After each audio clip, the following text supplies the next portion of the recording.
মদিনার আকাশে রমজানের আনন্দ ছড়িয়ে পড়ল।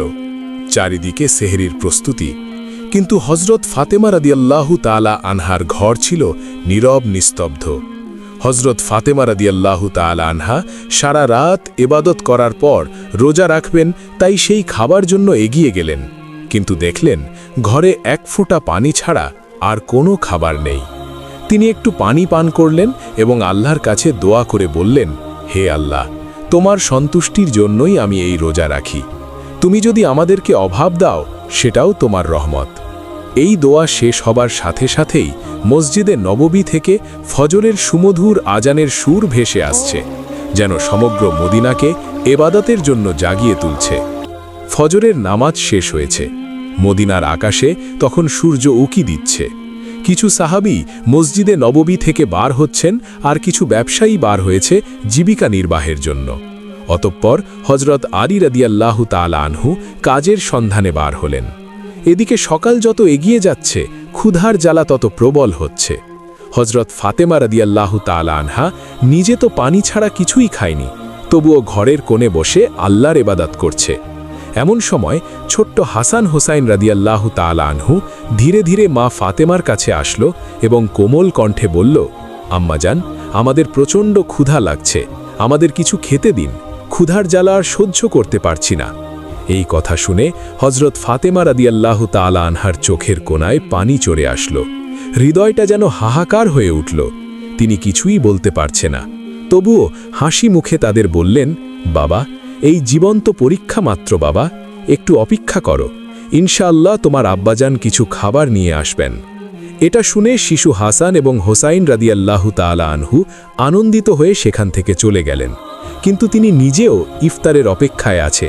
তার নিজের প্রচণ্ড ক্ষুধা লাগছে, মাথাটা হালকা ঝিমঝিম করছে। তখন তিনি আল্লাহর কাছে দোয়া করে বললেন, হে আল্লাহ, তুমি আমাদের রিজিক দাতা। আল্লাহ গো, তুমি আমাদের রিজিক দাও, তুমি আমাদের সন্তানদের কষ্ট সহ্য করার শক্তি দাও, তুমি আমাদের ঈমান দৃঢ় রাখো।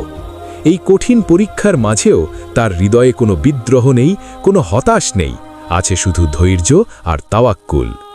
এদিকে হজরত আলী রাদিয়াল্লাহু তাআলা আনহু তখন কাজের সন্ধান পেলেন না।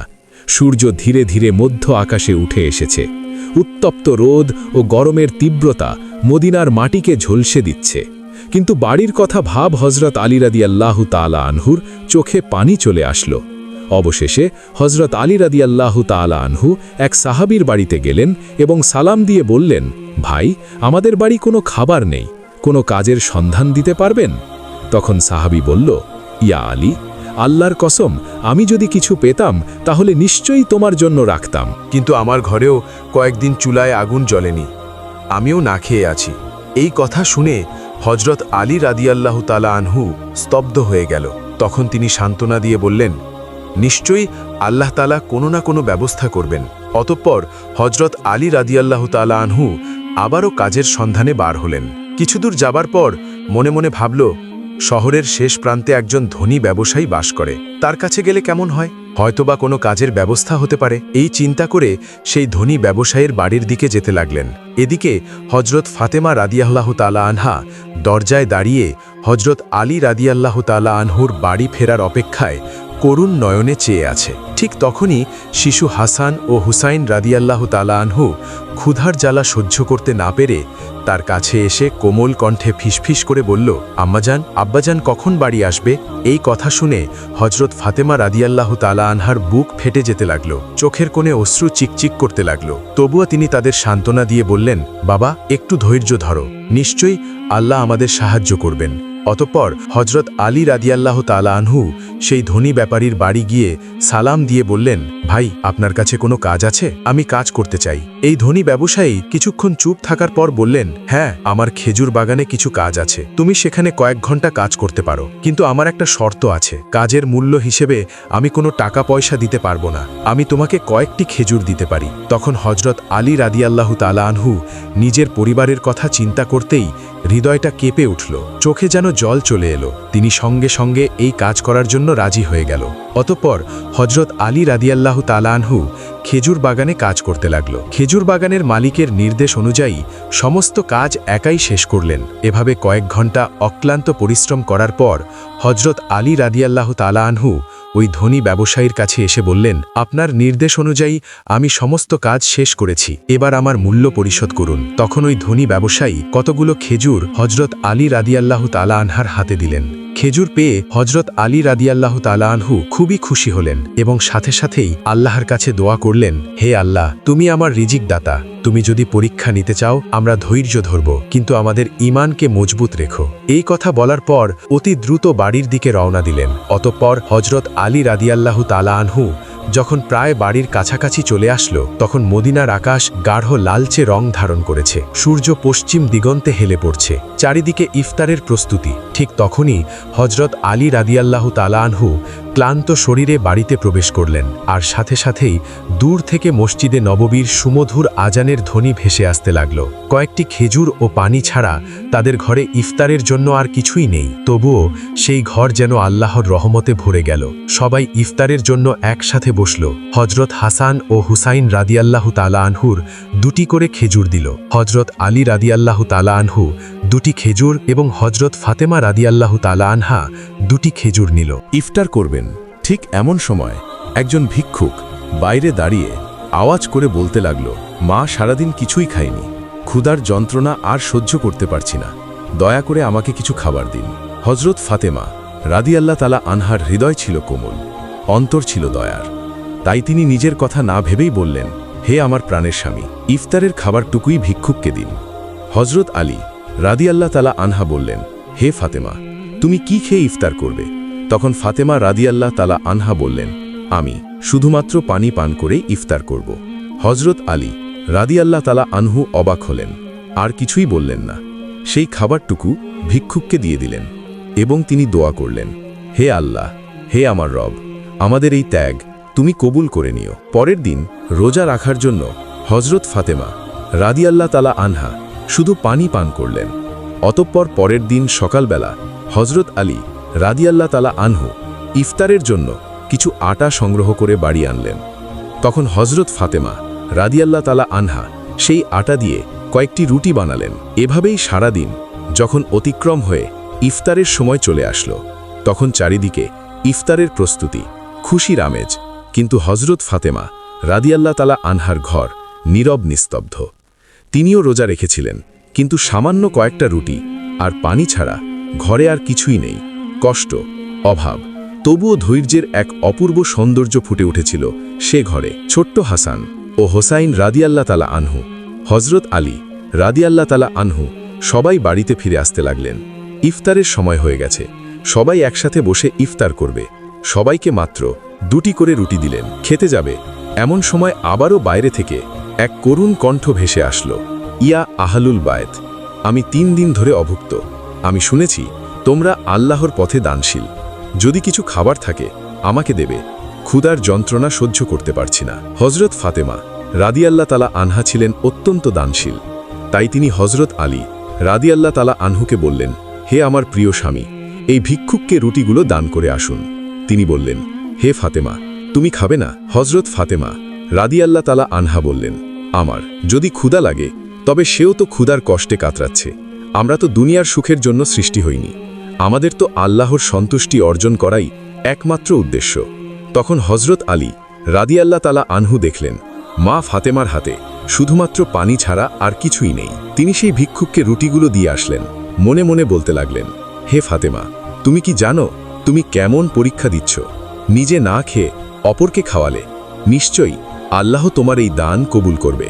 ঠিক ওই সময় আল্লাহ রাব্বুল আলামিন হজরত জিব্রাইল আলাইহিস সালামকে হুকুম করলেন, জিব্রাইল, তুমি যাও, আমার প্রিয় হাবিব মোহাম্মদের প্রিয় কন্যা ফাতেমা যেভাবে ত্যাগ, ধৈর্য, কঠিন পরীক্ষা দিয়েছে তার অতুলনীয়, নিজে না খেয়ে অপরকে খাবার দিয়েছে, তার ঘরে এখন খাবার নেই, তুমি জান্নাত থেকে তাদের জন্য খাবার নিয়ে যাও। এই হুকুম পাওয়া মাত্রই হজরত জিব্রাইল আলাইহিস সালাম জান্নাত থেকে সুগন্ধি রুটি, খেজুর, মধু নিয়ে হজরত আলী রাদিয়াল্লাহ তাআলা আনহুর বাড়ির দরজার সামনে মানুষ রূপে হাজির হলেন।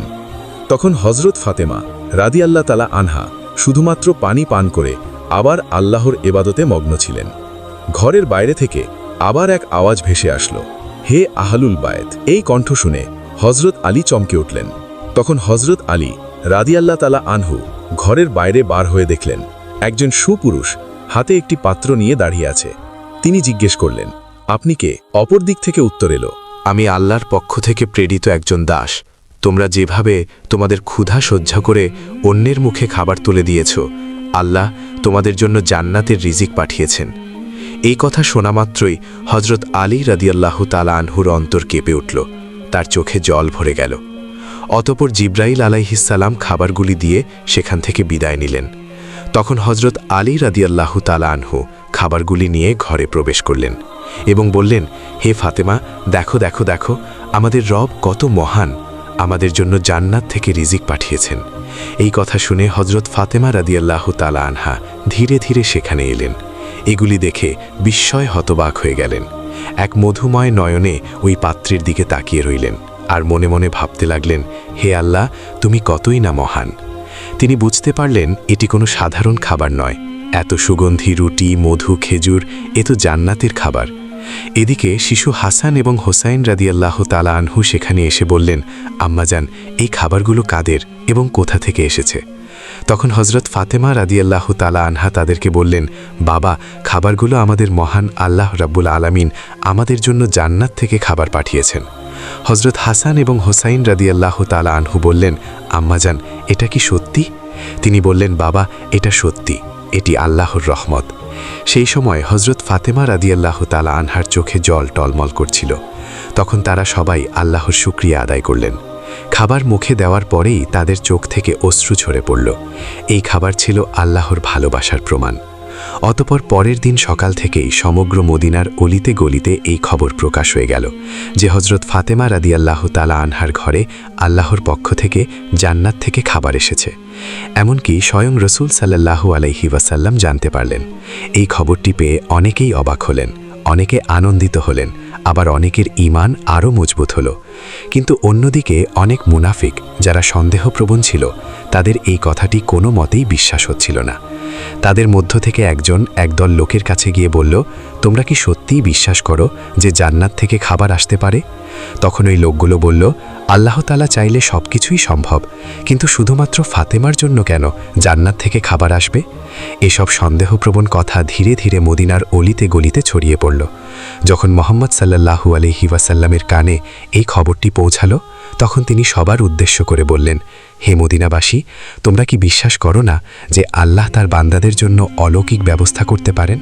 যদি আল্লাহ মেরাজের রাতে আমাকে জান্নাতে নিয়ে যেতে পারেন, তবে তিনি কি আমার কন্যার জন্য জান্নাতের খাবার পাঠাতে পারেন না? আমার কন্যা ফাতেমা জান্নাতের নারীদের সর্দারিনী। আল্লাহ তাকে যে মর্যাদা দিয়েছেন তা অতুলনীয়। এই ঘটনা সেই মর্যাদার একটি নিদর্শন। অতঃপর হযরত মুহাম্মদ সাল্লাল্লাহু আলাইহি ওয়াসাল্লাম সূরা আত-তালাকের একটি আয়াত তেলাওয়াত করে শোনান, যার বাংলা অর্থ, যে ব্যক্তি তাকওয়ার পথে চলে, আল্লাহ তাকে এমনভাবে রিজিক দান করেন যা সে কল্পনাও করতে পারে না। তখন সবাই নীরব হয়ে গেল। এই কথাগুলো শুনে সাহাবীরা আরও দৃঢ় ঈমান লাভ করলেন। যখন এই ঘটনা সমগ্র মদিনায় এক আলোড়ন সৃষ্টি করলেন, তখন মুনাফিক কাফেররা ক্রোধে ফেটে পড়ল। তাই তাদের অনুসারীদের ডেকে বলল, তোমরা কি দেখেছ মুহাম্মদের কন্যা এমন মর্যাদা পেয়েছে যা পৃথিবীর অন্য কেউ পায়নি? যদি এই ঘটনা আরও প্রচার হতে থাকে, তাহলে মানুষের ঈমান আরও শক্তিশালী হবে এবং আমাদের ষড়যন্ত্র ব্যর্থ হয়ে যাবে। তখন তাদের এক অনুসারী বলল, আমরা কি করতে পারি? তখন এই কাফির মুনাফিকরা বলল, মানুষের মনে সন্দেহ ঢুকিয়ে দাও। তোমরা বলবে, এ তো কেবল একটি গল্প, হয়তো ফাতেমা স্বপ্ন দেখেছেন। আরও বলবে, মুহাম্মদ শুধু তার কন্যার মর্যাদা বাড়ানোর জন্য এমন কথা বলছেন। আমরা তো কখনোই জান্নাতের খাবার দেখিনি, হয়তো এটি একটি গল্প। এই কথা মতো পরের দিন থেকে কাফির মুনাফিকদের দল অলিতে গলিতে বাড়িতে বাড়িতে গিয়ে প্রচার করতে লাগলো যে এটি একটি মিথ্যা গল্প। এভাবেই প্রচার করতে করতে একদল সাহাবীদের কাছে গিয়ে বলল, শুনুন ভাইয়েরা, আপনাদেরকে বোকা বানানো হচ্ছে। এটি সত্যি ঘটনা নয়, এটি মিথ্যা ঘটনা। তখন ওই সাহাবীরা বলল, যিনি আমাদের জন্য কোরআন অবতীর্ণ করেছেন তিনি কি জান্নাত থেকে খাবার পাঠাতে পারেন না? আর মোহাম্মদ সাল্লাল্লাহু আলাইহি ওয়াসাল্লাম তো আল্লাহর প্রিয় রসূল, তিনি কখনোই মিথ্যা কথা বলেন না। অতএব তাদের ঈমানের কাছে ওই কাফেররা হেরে গেল। এভাবেই এই দ্বন্দ্ব ধীরে ধীরে ছড়িয়ে পড়তে লাগল। এই ঘটনার পর এক রাতে হযরত ফাতেমা রাদিয়াল্লাহু তাআলা আনহা ধীরে ধীরে নিজের কক্ষে গেলেন। দীর্ঘ সময় আল্লাহর ইবাদত করলেন এবং চোখের পানি ঝরালেন। মনে মনে ভাবছেন, কেন আল্লাহ আমাকে এই অলৌকিক নেয়ামত দিলেন? আমার তো দুনিয়ার কিছু চাওয়ার নেই। আমার একমাত্র চাওয়া আল্লাহ যেন আমাদের সবাইকে জান্নাতে একসঙ্গে রাখেন। অতঃপর তিনি আল্লাহর কাছে দোয়া করে বললেন, হে আল্লাহ, তুমি আমাকে এমন সম্মানিত করেছ যার জন্য আমি যোগ্য নই। তুমি আমাকে জান্নাতের খাবার দিয়ে দেখিয়ে দিয়েছ যে দুনিয়ার অভাব কিছুই নয়। যদি তুমি সন্তুষ্ট থাকো, আমি তোমারই। আমার সন্তানদের তুমি হেফাজত করো, আমার স্বামীকে তুমি বরকতময় করো, আর আমার আব্বাকে তুমি জান্নাতের সর্বোচ্চ স্তরে উত্তীর্ণ করো। অতঃপর পরদিন সকালে মদিনার চারিদিকে আলোড়ন সৃষ্টি হলো। তখন হযরত আবু বকর রাদিয়াল্লাহু তাআলা আনহু এবং হযরত ওমর রাদিয়াল্লাহু তাআলা আনহু এই অলৌকিক ঘটনা শোনার পর নবীজি সাল্লাল্লাহু আলাইহি ওয়াসাল্লামের কাছে ছুটে এলেন এবং বললেন, ইয়া রাসূলুল্লাহ, এই ঘটনা আমাদের জন্য এক বিরাট নিদর্শন। এটি আমাদের ঈমান আরও দৃঢ় করেছে। তখন হযরত উমর রাদিয়াল্লাহু তাআলা আনহু বললেন, আমরা কি এই খাবারের কোনো অংশ দেখতে পারি? নবীজি সাল্লাল্লাহু আলাইহি ওয়াসাল্লাম হাসলেন এবং বললেন, হে ওমর, এটি এমন এক নিয়ামত যা শুধু আল্লাহ যাকে ইচ্ছা করেন তাকেই দান করেন। কিন্তু এটি শুধু খাবারের ব্যাপার নয়, বরং এটি এক মহান শিক্ষা। এই কথা শুনে সাহাবীদের হৃদয় পুরো শান্তিতে ভরে গেল। অবশেষে হযরত মুহাম্মদ সাল্লাল্লাহু আলাইহি ওয়াসাল্লাম হযরত ফাতেমা রাদিয়াল্লাহু তাআলা আনহার বাড়িতে এলেন। তিনি জানতেন তার কন্যা ফাতেমা শুধু তার মেয়ে নয়, বরং তিনি ইসলামের এক মহান আদর্শ। রাসূল সাল্লাল্লাহু আলাইহি ওয়াসাল্লাম মৃদু হেসে বললেন, হে আমার কলিজার টুকরো ফাতেমা, তুমি জান্নাতের নারীদের নেত্রী, আর এই খাবার তোমার মর্যাদারই প্রমাণ। তখন হযরত ফাতেমা রাদিয়াল্লাহু তাআলা আনহা বিনয়ের সাথে মাথা নিচু করলেন এবং বললেন, ইয়া রাসূলুল্লাহ, আমি তো শুধুই একজন দুর্বল বান্দা। এই সম্মান একমাত্র আল্লাহর রহমতে। নবীজি সাল্লাল্লাহু আলাইহি ওয়াসাল্লাম সন্তুষ্টিতে বললেন, হ্যাঁ, কিন্তু আল্লাহ তার প্রিয় বান্দাদেরই এই রহমত দেন। তুমি ধৈর্য ধরেছ, তুমি তাকওয়ার পথ অবলম্বন করেছ, আর তাই তিনি তোমাকে জান্নাতের খাবার দ্বারা সম্মানিত করেছেন। এই মুহূর্তটি ছিল এক অপার্থিব প্রশান্তির মুহূর্ত। হযরত মুহাম্মদ সাল্লাল্লাহু আলাইহি ওয়াসাল্লাম হযরত আলী রাদিয়াল্লাহু তাআলা আনহু, হযরত ফাতেমা রাদিয়াল্লাহু তাআলা আনহা ও হাসান হুসাইনের দিকে তাকিয়ে বললেন, আমি কসম করে বলতে পারি, তোমার অন্তরে যে পরিপূর্ণ ঈমান আছে তা আমাদের সকলের জন্য একটি আদর্শ। হযরত ফাতেমা রাদিয়াল্লাহু তাআলা আনহা চোখের পানি মুছে মৃদু হেসে বললেন, আমরা সবাই একদিন জান্নাতে এই খাবারের স্বাদ উপভোগ করব, ইনশাআল্লাহ। তখন মুহাম্মদ সাল্লাল্লাহু আলাইহি ওয়াসাল্লাম হাত তুলে দোয়া করলেন, হে আল্লাহ, তুমি আমার ফাতেমাকে, আমার আলীকে, আমার হাসান ও হুসাইনকে এবং আমার উম্মহকে জান্নাতের সেরা নিয়ামত দান করো। অতঃপর হযরত মুহাম্মদ সাল্লাল্লাহু আলাইহি ওয়াসাল্লাম সেখান থেকে চলে আসলেন। সেই সময় বনি সালিম গোত্রের এক লোক প্রিয় নবীজির মহাশত্রু ছিল। সে একাই নবীজি সাল্লাল্লাহু আলাইহি ওয়াসাল্লামের বাড়ির কাছে এসে বললেন, হে মুহাম্মদ, তুমি বাইরে এসো, তোমার গলা না কাটা পর্যন্ত আমার হাত স্থির হবে না। এমনই অমানবিক কথাবার্তা বলতে লাগল। তখন হযরত ওমর ফারুক রাদিয়াল্লাহু তাআলা আনহু ও বেশ কয়েকজন সাহাবী লোকটার এরূপ আচরণ দেখে খুবই রেগে গেলেন এবং বললেন, ইয়া রাসূলুল্লাহ, আপনি অনুমতি দিলে এই শয়তানকে তলোয়ার দিয়ে দ্বিখণ্ডিত করে দেই। তখন নবী করিম সাল্লাল্লাহু আলাইহি ওয়াসাল্লাম ঘরের বাইরে এসে সাহাবীদেরকে বললেন, সাবধান, তোমরা ওকে কিছুই বলবে না, কেননা ও তো এটাই জানে না যে আল্লাহকে, তার নবীকে এবং ইসলাম কি। যখন এগুলো বুঝতে পারবে তখন আর এইরূপ কথা মুখে উচ্চারণ করবে না। অতঃপর রাসূল সাল্লাল্লাহু আলাইহি ওয়াসাল্লাম ধীরে ধীরে লোকটির কাছে এসে অতি নম্র ভাষায় মিষ্টি সুরে বললেন, তুমি আমার উপর এমন রাগেন্ডিত হলে কেন? এই আসমান, জমিন, মানুষ, বিশ্বজগতের একমাত্র সৃষ্টিকর্তা যিনি, আমি তো শুধু তার কথাই বলি। আমি শুধু তার উপর ঈমান আনার জন্যই সবাইকে ডাকি। একমাত্র আল্লাহকে ভয় করো, যিনি অসীম ক্ষমতাশালী এবং সর্বশক্তিমান।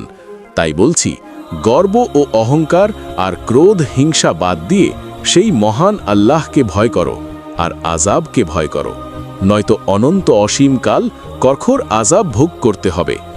রাসূল সাল্লাল্লাহু আলাইহি ওয়াসাল্লামের মুখে এরূপ কথা শুনে, তার কোমল ব্যবহার দেখে লোকটি স্তব্ধ হয়ে গেল। কিছুক্ষণ চুপ থাকার পর হঠাৎ বলে উঠল, নিশ্চয়ই মুহাম্মদ সাল্লাল্লাহু আলাইহি ওয়াসাল্লাম আল্লাহর প্রেরিত রাসূল। আমি আপনার কথায় বিশ্বাস স্থাপন করে এক আল্লাহর উপর ঈমান আনলাম। এই কথা বলার পর সাথে সাথেই নবীজির হাতে হাত রেখে কালেমা পড়ে মুসলমান হয়ে গেল। তখন মুহাম্মদ সাল্লাল্লাহু আলাইহি ওয়াসাল্লাম সেই ব্যক্তিকে ঘরের মধ্যে নিয়ে গেলেন। তাকে জিজ্ঞাসা করলেন, তোমার বাড়িতে কে আছে, তুমি কিভাবে খাও এবং কিভাবে চলাফেরা করো? নানান প্রশ্ন করল। তখন লোকটি বলল, ইয়া রাসূলুল্লাহ, আমি হলাম বনি সালিম গোত্রের সবচেয়ে বেশি গরিব মানুষ। দিন মজুরি করে কোনো রকম সংসার চালাই, অধিকাংশ সময় না খেয়েই থাকি। তখন রসূল সাল্লাল্লাহু আলাইহি ওয়াসাল্লাম উপস্থিত সাহাবীদের লক্ষ্য করে বললেন, তোমাদের মধ্যে এমন কেউ কি আছে যে একটি উট দান করবে? সঙ্গে সঙ্গে হযরত আব্দুল্লাহ ইবনে আব্বাস রাদিয়াল্লাহু তাআলা আনহু বললেন, ইয়া রাসূলুল্লাহ, আমার মাত্র একটি উট আছে, আমি সেইটি দান করলাম। তারপর রসূল সাল্লাল্লাহু আলাইহি ওয়াসাল্লাম আবার বললেন, তোমাদের মধ্যে এমন কেউ কি আছো যে এই নতুন মুসলিম ভাইয়ের জন্য খাদ্যের ব্যবস্থা করবে? তখন হযরত সালমান ফার্সি বললেন, ইয়া রাসূলুল্লাহ, আপনি অনুমতি দিলে আমি কোনো না কোনো বাড়ি থেকে খাদ্যের ব্যবস্থা করতে পারি। অতপর হযরত সালমান ফার্সি ওই নও মুসলিমকে নিয়ে অনেক বাড়িতে গিয়ে খাদ্যের সন্ধান করতে লাগলেন, কিন্তু কোথাও কোনো খাবার পেলেন না। অবশেষে হযরত ফাতেমা রাদিয়াল্লাহু তাআলা আনহুর বাড়িতে আসলেন। হযরত সালমান ফার্সি বললেন, হে ফাতেমা, এই নতুন মুসলিম ভাইয়ের খাবারের জন্য অনেক বাড়িতে ঘুরলাম, কিন্তু কোথাও কিছু পেলাম না। এখন তোমার ঘরে যদি কোনো খাদ্য থাকে তাহলে একে দিন। এই কথা শুনে হযরত ফাতেমা রাদিয়াল্লাহু তাআলা আনহার দুই চোখের অশ্রুসিক্ত হয়ে উঠল। তার হৃদয় ছিল কুসুমের মতো কোমল। তিনি সালমান ফার্সিকে সম্বোধন করে বললেন, ভাই, আমার ঘরেও কোনো খাবার নেই। আমার পুত্র হাসান এবং হুসাইন ক্ষুধার জ্বালায় আর সহ্য করতে পারছে না।